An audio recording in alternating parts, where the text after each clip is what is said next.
దేవుడు 2000 సంవత్సరాల క్రితం మానవ రూపంలో, మన రూపంలో ఈ లోకానికి వచ్చి సర్వమానవాళి పాపం భరించడానికి ఆ యేసయ్య నా రూపంలో తాను తగ్గించుకొని భూమి మీదకి వచ్చి రక్తం కార్చి ప్రాణం పెట్టి ఆ శిలువ మరణం పొంది ఆయన చనిపోయి పాతి పెట్టబడి 3వ దినమున తిరిగి లేచి పరలోకానికి వెళ్ళి మరలా రాబోతున్నాడు.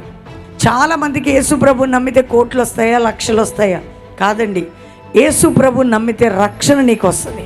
అది రక్షణ ఏంటంటే పాప క్షమాపణ, నిత్య జీవం, పరలోకం నీకు ఉంటుంది. నువ్వు యేసు ప్రభు నమ్ముకొని మారు మనసు పొంది పాప క్షమాపణ నిమిత్తం బ్యాప్టిజం తీసుకోవడం ద్వారా నీ పేరు జీవ గ్రంథంలో రాయబడుతుంది.